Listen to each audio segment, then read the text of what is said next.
한국에서 오랫동안 기자 생활을 하다가 한국을 떠나면서 외국 기자가 아주 우리들에게 충격적인 그런 이야기를 했어요. 지금 한국 사람들은 삼광, 일무, 인류의 생활을 하고 있다. 이 삼광이라는 건 뭐냐면 세 가지에 미쳐 있다는 것인데, 그 세 가지가 뭐냐면 스마트폰에 미쳐 있다는 거예요. 책을 읽어야 하는데 스마트폰에 다 미쳐. 아이들부터 노인에 이르기까지 길거리를 가나 어디 뭐 정류소에 가 있으나 무슨 카페에 가 있으나 전부 다 스마트폰만 들여다보고 있다고 그렇게 이야기하고 있어요. 두 번째는 뭐냐 하면은 공짜 돈에 미쳐 있다는 거예요. 코로나 등으로 인해 가지고서 많이 국가에서 뭐 지원해 주고 후원하고 개인적으로도 이렇게 후원하고 이렇게 하다 보니까 이 공짜 돈에 미쳐 있다. 세 번째는 뭐냐 하면 트로트에 미쳐 있다. 그렇게 이야기하고 있어요. 아니가 아니라 모든 방송마다 트로트 열풍이 이거 볼만합니다. 예? 또 트로트에서 무슨 가수가 된 사람들은 뭐 하루아침에 인생이 다 바꿔져 버리고 하는 것을 보고 사람들이 그것에 매료돼 가지고 나도 그렇게 될 수 있을까 하면서 완전히 트로트에 미쳐 있다. 이렇게 이야기를 하고 있는 거예요. 틀린 이야기 아닌 것 같아요. 한 가지 있는 것이 뭐냐, 인류는 뭐냐 하면 생각은 있는 백성이라는 이야기입니다. 일무, 한 가지 없는 것은 뭐냐, 그것은 실천이 없는 백성이다. 그렇게 이야기합니다. 그렇기 때문에 이 나라가 미래가 어떻게 될지 심히도 궁금하다 하면서 한국을 떠났습니다. 정말로 우리가 새겨 들어야 할 이야기라고 생각이 들어집니다. 그런 의미에서 오늘 성경 본문은 우리 예수님께서 그리스도인들이 이 세상에서 어떻게 살아야 하는가 하는 문제를 다루어 주고 있는 것입니다. 곧 너희는 이 세상의 소금이다. 이렇게 이야기를 하고 계신 거예요.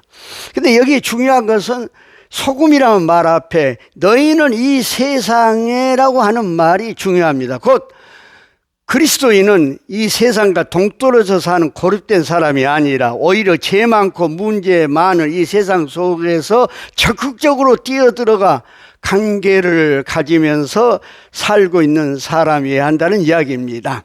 무슨 산속이나 은둔 생활에서 세상으로부터 도피적인 삶을 산 것이 아니라 세상 한가운데서 많은 사람들 속에서 교회도 짓고 세상 사람과 더불어 살아가야 한다는 이야기입니다. 그도 그럴 것이 우리가 교회의 원형이라 있는 처음 성막을 모세가 시내 광야에서 지을 때 12지파를 다 동서남북으로 배치해 놓고 그 한가운데 성막을 지었다는 것은 매우 의미가 있는 것입니다.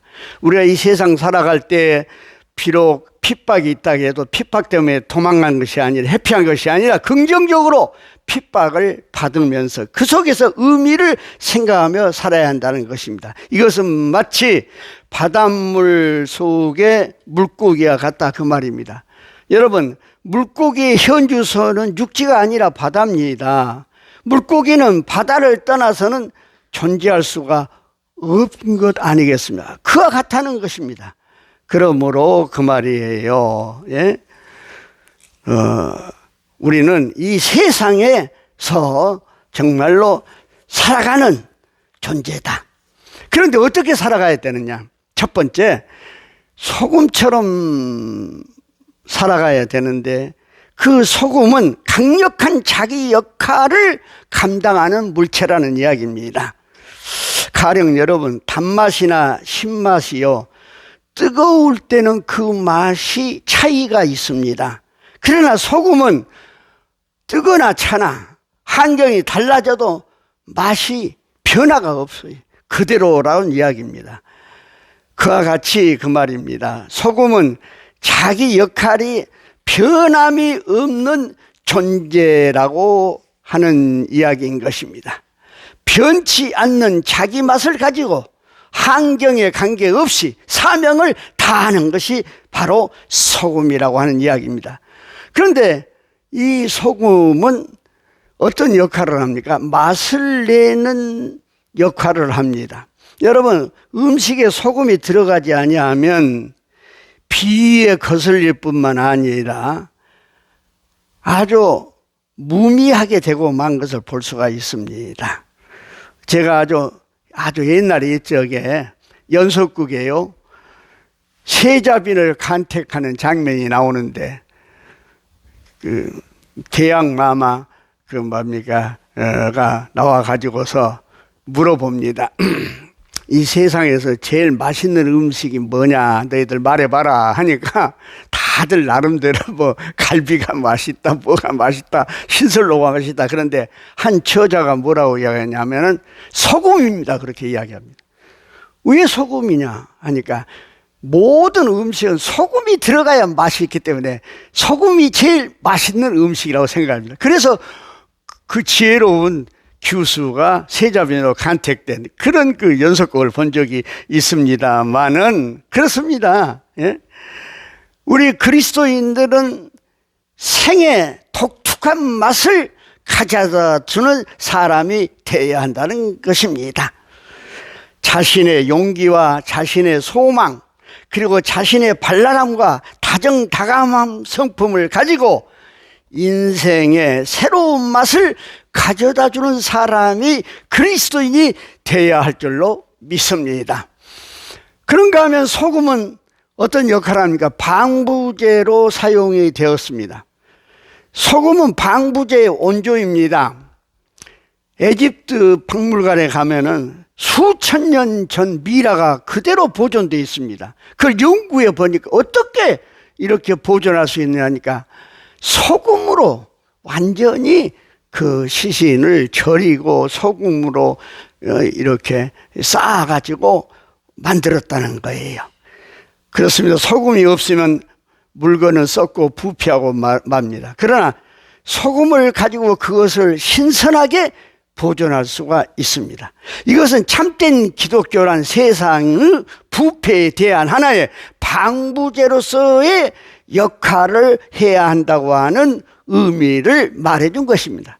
그러므로 개개의 크리스찬은 자신의 동료들의 양심이 되어야 되고, 교회는 그 국가의 양심이, 그 사회의 양심이 되어야 한다는 이야기입니다.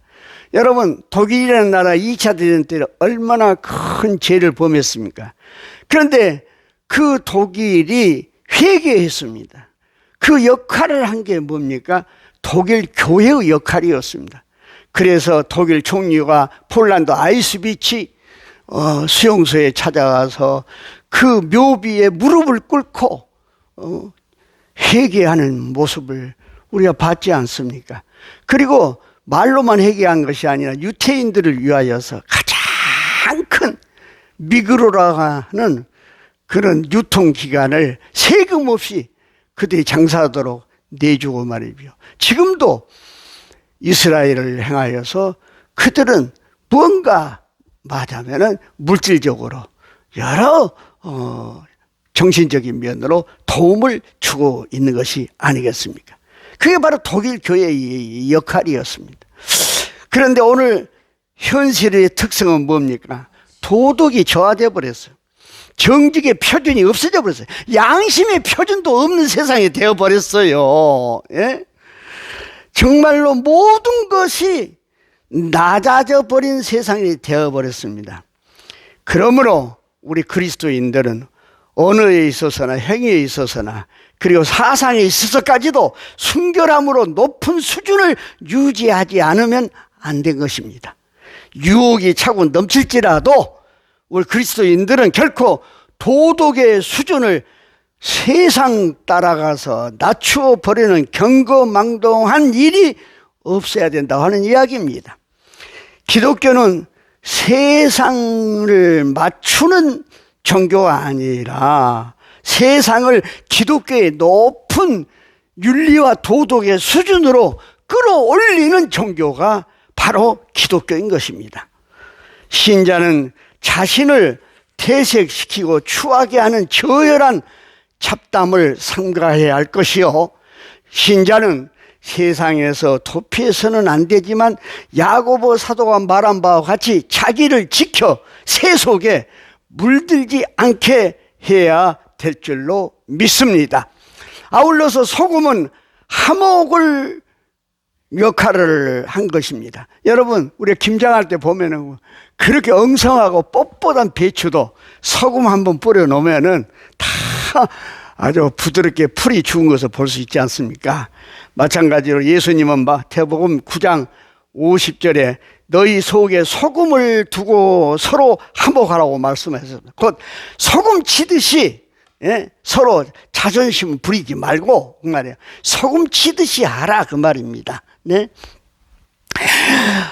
골로새서 4장 6절에서 바울 사도는 말하기를 너의 말을 항상 은혜 가운데서 소금으로 고르게 하는 것처럼 하라 그렇게 이야기합니다.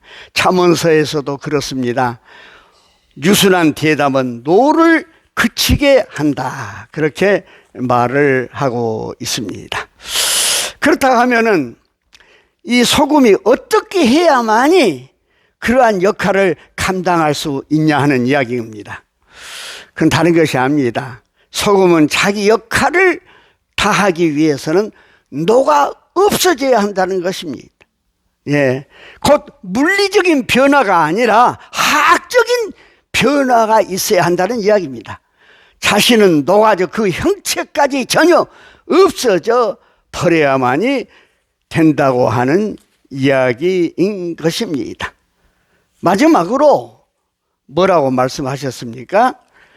만일 소금이 그 맛을 잃으면 무엇으로 짜게 하려 후에는 아무 쓸데없이 다만 밖에 버려 사람에게 밟힐 뿐이라고 말씀을 하셨습니다. 그래요. 소금은 짜야 소금이지 짜지 않으면 그건 소금 아닙니다. 짜지 않는 소금은 밖에 버릴 수밖에 없지 않습니까? 그러면 사람들에 의해서 밟힐 수밖에 없습니다. 길거리에나 굴러다니는 거추장스러운 돌덩어리에 지나지 않을 것입니다. 우리 그리스도인이 그리스도인다운 면을 잃어버리면 그 말이에요. 그처럼 거추장스럽고 골치 아픈 존재가 되고 만다고 하는 이야기인 것입니다. 여러분, 오늘날 많은 그리스도인들이 세상에서 조롱과 밟힘을 당하고 있지 않은지요?